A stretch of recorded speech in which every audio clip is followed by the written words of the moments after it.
আসসালামু আলাইকুম রহমতুল্লাহি ওয়া বারাকাতুহু। সম্মানিত প্রিয় মুসলিম ভাই ও বোনেরা, আর ইসলামী টিভির পক্ষ থেকে সকলকে জানাই আন্তরিক মোবারকবাদ। আজকে আপনাদের মাঝে আলোচনা করব 5 ওয়াক্ত নামাজের সময়সূচি, তাহাজ্জুদ সেহরির শেষ সময়, ইশরাক ও চাস্তে নামাজের সময়সূচি, ইফতার ও ইফতারের শেষ সময়, নামাজের নিষিদ্ধ ওয়াক্তসমূহ, সূর্যোদয় সূর্যাস্তের সময়সূচি, প্রত্যেকটা জেলা বিভাগগুলোর নামাজের সময়সূচি। তো আজকে শনিবার 17 মে 2025 ইংরেজি, 2 জ্যৈষ্ঠ 1432 বাংলা, 18 চিরকো 1446 হিজরি। ঢাকা মতো পার্শ্ববর্তী এলাকার নামাজের সময়সূচি তুলে ধরছি। তারপরে অন্যান্য জেলা বিভাগগুলোর নামাজের সময়সূচিগুলো আপনাদের মাঝে আমরা আলোচনা করব। আজকে ঢাকার মতো পার্শ্ববর্তী এলাকার তাহাজ্জুদ এবং সেহরির শেষ সময় হলো 3টা 47 মিনিটে।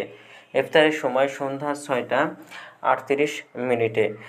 ইশরাক এবং চাস্তে নামাজের রক্ত হলে একই সময় শুরু হবে 4টা 39 থেকে 5টা 39 থেকে 11টা 49 পর্যন্ত, এবং ফজরের নামাজের রক্ত শুরু হবে 3টা 52 মিনিটে। ফজরের নামাজের রক্ত শেষ হবে 5টা 15 মিনিটে। জোহরের নামাজের রক্ত শুরু হবে 11টা 56 মিনিটে। জোহরের নামাজের রক্ত শেষ হবে 4টা 32 মিনিটে। আসরের নামাজের রক্ত শুরু হবে 4টা 33 মিনিটে। আসরের নামাজের রক্ত শেষ হবে 6টা 33 মিনিটে। মাগরিবের নামাজের রক্ত শুরু হবে 6টা 35 মিনিটে। মাগরিবের নামাজের রক্ত শেষ হবে 7টা 57 মিনিটে। এশার নামাজের রক্ত শুরু হবে 7টা 58 মিনিটে এবং শেষ হবে 3টা 51 মিনিটে। নামাজের নিষিদ্ধ ওয়াক্তসমূহ হলো 3টা সময়: সকালে 5টা 16 থেকে 5টা 31 পর্যন্ত, দুপুরে 11টা 50 থেকে 11টা 55 পর্যন্ত, এবং সন্ধ্যায় 6টা 19 থেকে 6টা 34 পর্যন্ত। এর মাঝখানে যতটুকু সময় থাকবে এর মধ্যে কোনো প্রকার নামাজ পড়তে পারবেন না। আজকে সূর্যাস্ত যাবে 6টা 35 মিনিটে, আর আজকে সূর্যোদয় হবে 5টা 15 মিনিটে।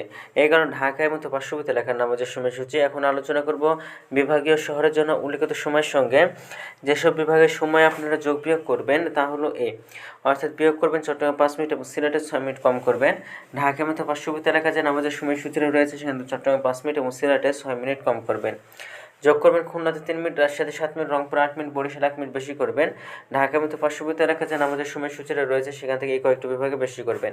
তো আজকের ভিডিওটি এই পর্যন্ত ছিল, আর এই সূত্রগুলো আমরা নিয়েছি ইসলামী ফাউন্ডেশন থেকে।